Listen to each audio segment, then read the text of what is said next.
मला असं वाटतं की वेदनेची टाचणी टोचल्याशिवाय नवनिर्मितीचा रस श्रवत नाही. कवीलाही कुठेतरी ही टाचणी टोचलेली आहे. माझी मैत्रीण आणि माझी लहान मैत्रीण म्हणालीच आहे की कवीचा प्रवास हा साधकाचा प्रवास आहे आणि नवनिर्मितीच्या मागे आणखीन एक सूत्र आहे. ते म्हणजे तुम्ही जर मी पण सोडलं नाही तर तुम्हाला कवितेचा देव भेटत नाही. एक छोटीशी गोष्ट आहे. गुरु शिष्यांची एक जोडी असते. गुरु म्हणतात की तुझं शिक्षण पूर्ण झालं आहे आता पत्सा, तू आता जाऊ शकतो, तुझा मार्ग मोकळा आहे. तर शिष्य म्हणतो गुरुजी ठीक आहे, पण मला आपली गुरुदक्षिणा दिल्याशिवाय कुठेही जाता येणार नाही. तेव्हा गुरु म्हणतात की माझी गुरुदक्षिणा तुला द्यायची असेल तर माझी एक अट आहे त्याकरता. शिष्य म्हणतो कोणती अट आहे? तर म्हणतात जी गोष्ट फक्त तुझीच आहे, ज्याच्यावर कुणाचीही मालकी नाही, अशी एक गोष्ट तू मला दे. शिष्य म्हणतो ठीक आहे. मग तो घरून असं भरपूर सोनं नाणं घेऊन येतो, गुरुजींच्या समोर ठेवतो. गुरुजी म्हणतात आहा हे तुझं नाही आहे, तुझी मालकी नाही आहे फक्त याच्यावर, हे नको मला. मग नंतर खूप धनधान्य घेऊन येतो. गुरुजींचं पुन्हा तेच उत्तर. असं करत करत सगळ्या वस्तू संपतात त्याच्याजवळच्या. तर तो म्हणतो गुरुजी आता मला काही कळत नाही आहे, तुमची काय अपेक्षा आहे माझ्याकडनं? तर शिष्य म्हणतो गुरुजी म्हणतात आहे ना तुझी एक तुझीच फक्त असलेली तुझी जी आहे गोष्ट ती तुझ्याजवळ आहे, ती मला तू देऊ शकतो. तो म्हणतो सांगा ना गुरुजी. गुरुजी म्हणतात तुझा अहम. हा जो अहम असतो हा जर देता आला कुणाला, तर कुणाला म्हणजे त्याग करता आला त्याचा, कुणाला कोणी मागितल्याशिवाय तो द्यायचा नाही अशी गोष्ट नसते ती. त्याचा जर त्याग करता आला तर एवढी मोठी गोष्ट झाली.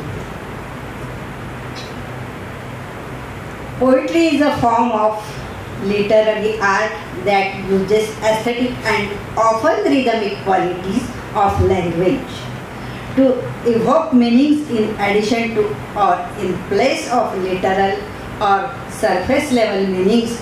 Any particular instance of poetry is called a poem and is written by a poet. अशी एक लांबलचक इंग्रजीची व्याख्या आहे. तर कवितेची व्याख्या अनेक जण करतात. तरी आपण पाहिलंच आहे की वेगवेगळ्या पद्धतीच्या कविता आपण पाहत असतो, कवितेचे प्रकार पाहत असतो. पुराण काळात म्हणजे संस्कृत काव्य जेव्हा निर्माण होत होतं तेव्हा सगळ्याच लेखनाच्या सगळ्या प्रकाराला काव्य म्हटल्या जात असेल. म्हणजे कोणतंही तुमचं लिखाण जे असेल ते काय आहे तर काव्य आहे. कविता किंवा कोणत्याही प्रकारचं लेखन हा कलात्मक लेखनाचा एक प्रकार म्हणून आपण समजतो, जी वाचकांना स्वतःकडे आकर्षित करते अशी जी रचना आहे ती चांगली साहित्य निर्मिती म्हणा, चांगली कविता म्हणा ठरू शकते. कवींबद्दल सांगायचं झालं तर मी आत्ता जे उदाहरण दिलं म्हणजे सुरुची डबींनी पण आपल्या याच्यात की स्वतःकडे कमीपणा घेऊन कवी नेहमी कवितेत व्यक्त होत असतो. तर मला असं वाटतं की त्या शिष्याच्या जागी मला कवी दिसले की म्हणजे ज्यांनी गुरूंच्या सांगण्या खातर, यांनी गुरूंच्या जरी नाही तरी यांनी अहम सोडला आहे आपला, आणि तो अहम सोडल्यावरची जी निर्मिती आहे ती त्यांच्या कवितातनं आलेली आपल्याला दिसते. तर त्यामुळे त्यांची कविता आपल्याला भावते. अभिनिवेश नसलेली ही कविता आहे, त्यामुळे आपल्याला ती भावते. बहिणाबाईंसारखी कवयित्री जी आहे, बहिणाबाई म्हणते की माय माझी सरस्वती माझे शिकैते कोणी, लेक बहिणाच्या मनी किती गुपित पेरली. मनुष्य प्राणी जो आहे जन्माला आलेला, तर त्याला प्रत्येकाला काही ना काही हुनर दिलेला आहे परमेश्वराने, आणि तो हुनर फक्त कसा उठवायचा, उंच करायचा, याचं म्हणजे सर्वस्वी याचं हे काय म्हणतात, त्याच्याकडे ती जबाबदारी सर्वस्वी त्या व्यक्तीकडे आहे. याबद्दल आणखीन एक छोटीशी गोष्ट आहे. उस्ताद बिस्मिल्ला खानांची. उस्ताद बिस्मिल्ला खानांचा एक कार्यक्रम होता. कार्यक्रम झाला, एक त्यांचा फॅन आला आणि म्हणाला, वाह उस्ताद जी वाह, आपका जो फनकार है वो तो इतना लाजवाब है कि क्या बख्शा है अल्लाह ने आपको हुनर. त्यावर उस्ताद बिस्मिल्ला खान म्हणाले, म्हणजे तुझं बरोबर आहे, मला अल्लानी हुनर दिलेला आहे, पण अल्लाने जो हुनर दिलेला आहे ना तो 10% आहे, आणि माझा जो रियाज आहे तो 90% आहे. तर हे जे म्हणजे बिस्मिल्ला खानांसारखं 90% आपल्याला जमेलच असं नाही, पण आपली काहीतरी त्याच्यामागे असलीच पाहिजे मेहनत. आणि ही जी मेहनत आहे ही आपल्याला कवीच्या ठायीसुद्धा दिसते. मला असं वाटतं की निराशावाद काही कवितांमध्ये जरा जास्ती, बऱ्याच कवितांमध्ये मला दिसतो कवीच्या. पण पुन्हा तेच आलं की वेदनेमुळे निर्मिती भरजरी होते. हे पुन्हा सत्य जे आहे ते कवीच्या या कवितांमधनं पुन्हा दृढोच्चार होत जातो. मृत्यूनंतर उरते काय आठवणींची केवळ साथ, ती पण विरते विस्ता ज्वाळा, आज पाहिला याची डोळा मी माझ्या मरणाचा सोहळा. म्हणजे एकदम असं मरणाचा सोहळा, आपल्या मरणाचा सोहळा पाहण्याची अशी कवीची का बरं इच्छा असावी असं वाटत राहतं. पण सगळ्याच अंगानी कवीनी विचार केलेला आहे आणि बऱ्याच प्रकारची कविता त्यांनी लिहिलेली आहे. पण त्याची जी ही मी जे म्हणते ना ठसठसणारी वेदना जी आहे ती आपल्याला जास्ती करून अशी सतत भेडसावत राहते आपल्याला. यांनी जावळे सरांच्या पुतण्यांनी म्हटल्याप्रमाणे कवीनी आपल्या पत्नीचा आणि आपला म्हणजे दोघांच्याही नावाचा उल्लेख होईल असं कविता संग्रहाचं नाव दिलेलं आहे. तर हे कविता संग्रहाचं नाव जे आहे काव्यसुधा, कविता आणि सुधा. आणि अर्पण पत्रिकेत कवीने म्हटलेलं आहे की जिने सोडली कवितेची वांगी, ती माझी अर्धांगी, सौ कविता हिला समर्पित. जिने सोडली कवितेची वांगी म्हणजे सोडणे हा परत वेदनादायीचा अनुभव आहे. आता इथे वांगी सोडली आहे, पण सोडण्याची ही जी प्रक्रिया आहे तर ती कातडी सोडणे नंतर म्हणजे बऱ्याच अर्थाने आपण ती वापरू शकतो. तर इथे कवीने आपली कातडी सुद्धा कधी कधी सोडलेली आपल्याला दिसतात त्यांच्या कवीच्या कवितेत. विरतात जीर्ण वस्त्रे क्षणात करावी दूर, टाळून मोह त्यागावी उडीच बाटलेली. म्हणजे स्वतःविषयीचा काय म्हणतात त्याला टोकाचा तिरस्कार म्हणूयात आपण, किंवा स्वतःविषयीची ही भावना म्हणूया, अशी कवीची कधी कधी उघडी होत असते. पण मला असं वाटतं की अशा पद्धतीने स्वतःलाही सोलून काढणं, म्हणजे तुमच्या पत्नीने नाही सोललेलं तुम्हाला, तुम्ही स्वतःला सोलून काढलेलं आहे, असं मला असं इथे वाटतं. आज पाहिला याची डोळ्यांनी माझ्या मरणाचा सोहळा आपण पाहिलंच आहे. शेवट मधला कळून चुकले आपलेच नाणे खोटे. इथे पुन्हा कवी स्वतःला सोलतो.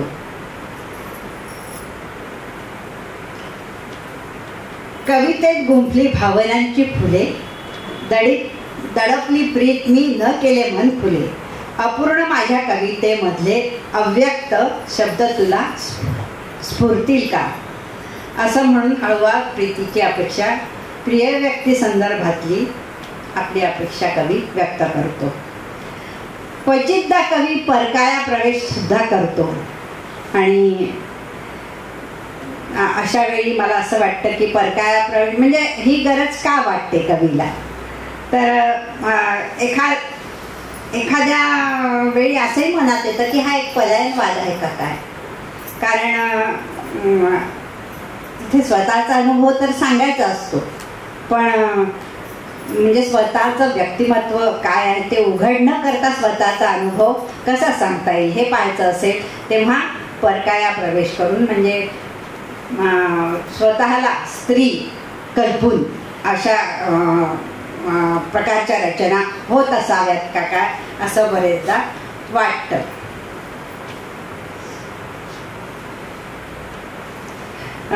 सुरुची म्हणाली त्याप्रमाणे निरपेक्षतेकडे प्रवास करणारी ही कविता आहे आणि अध्यात्माचा शोध घेणारी सुद्धा ही कविता आहे.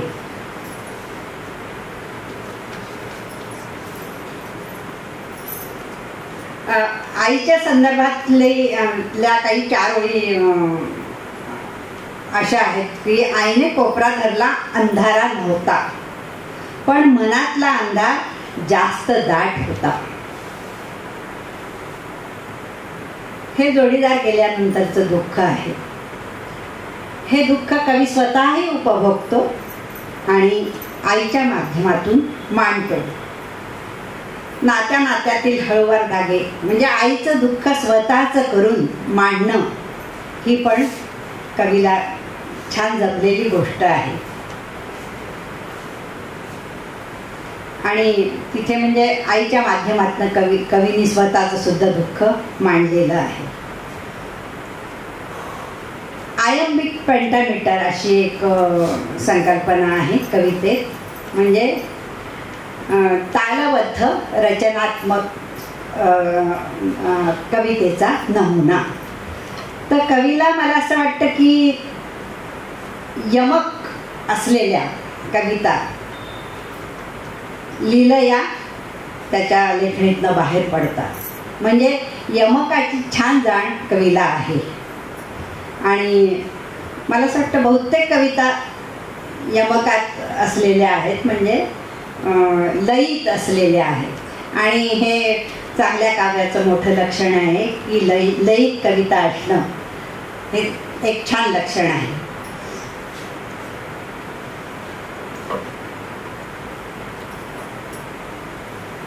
सर्वव्यापी तूच असता अलिप्त कार्य भासतो, असं परमेश्वराला म्हणताना परमेश्वराच्या अस्तित्वाविषयी शंका घेण्याचा अधिकार कवी स्वतःकडे कधी कधी घेत असतो. आणि मला असं वाटतं की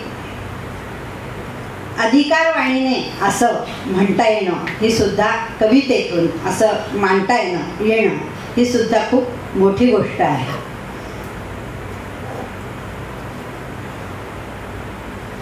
शोधतो स्वर्ग आकाशी अवकाशी परी तू जागा चुकलाशी. शोध तुझ्या अवती भवती स्वर्ग तुझा रे तुझ्याच पाशी. म्हणजे हे एक साधी गोष्ट कवीनी सांगितली आहे की इकडे तिकडे काय शोधतो, तुझ्याच जवळ आहे स्वर्ग आणि तो तू ओळखायला हवा आहेस. तर हे असं जे कवितेतनं मांडता येणं ही सुद्धा एक कवीचं एक श्रेष्ठ लक्षण आहे, चांगल्या कवीचं श्रेष्ठ लक्षण आहे असं मी मानते. कवीची शब्दाभिव्यक्ती भुलवणारी आहे. पोएसिस पासून कविता शब्द आलेला आहे, हा ग्रीक शब्दापासून आलेला आहे. निर्मिती वेदनेला वाट देणारी ही जी कविता आहे कवीची, तर ही जी वेदना आहे ती सुद्धा माणसाला आनंद माणसाला म्हणजे वाचकाला आनंद देणारी एक वेदना आहे. वेदना आनंद देऊ शकते का, तर म्हणजे या कवितेच्या संदर्भात आपल्याला असं मान्य करावं लागेल की वेदना ही आनंद देते. पण कवीच्या मनातलं दुःख कवी मांडत असतो तेव्हा आपल्या दुःखातनं तो हा आनंद निर्माण करत असतो. आणि दुःखातून निर्माण झालेला आनंद हा असा एरवीचा जो साधा आनंद असतो, आनंदासाठी निर्माण केलेला आनंद, त्यापेक्षा त्याचं मला असं वाटते की स्थान हे जरा वरचं आहे. तर अशी ही कविता तुम्ही सगळ्यांनी पुस्तक विकत घेऊन वाचायला हवी असं मला वाटतं. आयुष्य सरले मला असं वाटतं की आनंदाची नस तुम्हा सर्वांना सापडेल. आणि ही जी आनंदाची नस आहे ही आपल्याला सापडावी ह्याकरता आपला अथक प्रयत्न चाललेला असतो. जन्मभर आपण या प्रयत्नातच असतो की ही कवितेची नस आपल्याला कशी सापडेल. बहिणाबाई सारखं सहज स्फूर्त काव्य स्फुरणं ही सुद्धा फार मोठी गोष्ट येते. अरे घरोटा घरोटा तुझ्यातून पडे पिठी तसं तसं माझं गाणं पोटातून येई भटी, असं जी बहिणाबाई म्हणते तशी तिची जी कविता सहज येते तशी मला वाटते की कविता सहज यायला हवी. आणि ही कविता जी आहे ही पण सहज निर्मिती तिची आहे याचा आपल्याला बरेचदा साक्षात्कार होत असतो. आणि या साक्षात्कारामुळे आपण निघूनही जातो, कारण ही गोष्ट साधी सोपी नाही. कविता आतून येणं आणि कवितेतून व्यक्त होणं ते, आणि जोपर्यंत आतून येत नाही तोपर्यंत ही काही लिखाण करणं मला असं वाटतं की तो स्वतःशी केलेला अप्रामाणिकपणा आहे. जर आतून आलं नाही आणि लिखाण केलं तर ते लिखाण प्रामाणिक लिखाण नसतं असा माझा ठाम समज आहे.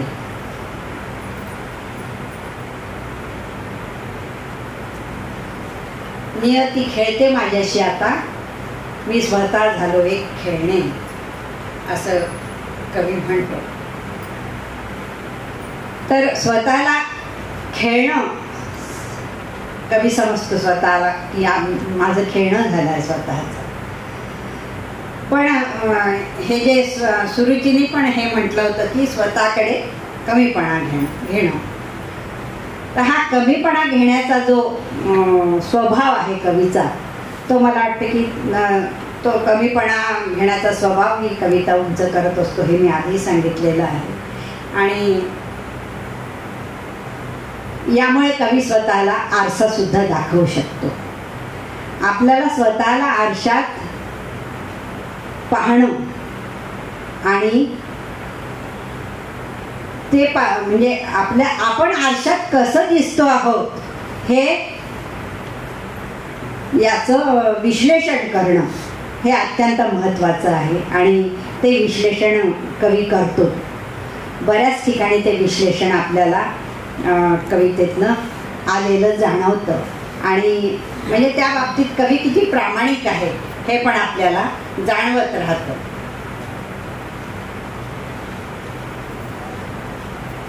मी फाटका कवी, मला वाहवा हवी, असं एरवी कवींची काय असते, मागणी असते, इच्छा असते. पण जावळेंची तशी इच्छा अजिबात दिसत नाही मला आणि त्याकरता ही कविता श्रेष्ठ आहे. श्रेष्ठ ज्येष्ठ पण आहे कविता, ज्येष्ठ आणि श्रेष्ठ अशी ही कविता कवीची आहे. आणि एक कविता मी त्यांची आवर्जून मला पूर्ण वाचून दाखवावीशी वाटते, ती वाचून दाखवते. दुनिया हे कवितेचं शीर्षक आहे. वेदना कधीची हृदयात आटलेली, का आसवे अजूनी डोळ्यात साठलेली. घायाळ या जीवाला रोची विखारी नजरा, जाऊ कशी उडोनी मी पंख छाटलेली. दावू नये जगाला उघडी करून इलाज, फाडी पुन्हा पुन्हा ती वस्त्रेच फाटलेली. गेल्या उठून पंगती उरतील हावरीची, चाटी पुन्हा पुन्हा ती पानेच चाटलेली. काढून वस्त्रे मळकी घालावया पुन्हा ती, गंगेत या उतरली दुनियाच वाटली. काट्यात धनिकांच्या अभ्रूस तोलताना, नालाज त्या नीतीला कधीच वाट गेली. ज्वालामुखी फुटावा असह्य हा भूकंप, निघता कशी निघेना ही वाफ दाटली. असं कवी दुनिया ह्या आपल्या कवितेत म्हणतो. आवडलेल्या पुष्कळ कविता आहे, त्यांचा प्रस्तावनेत मी काही काही उल्लेखही केलेला आहे, तीन चार ओळी घेऊन. आणि सगळ्याच कविता आता आपल्याला एका वेळी सादर करणं शक्य नसतं आणि मी माझ्या कवितेने या माझ्या भाषेचा शेवट करते, माझ्या गेय कवितेने करते.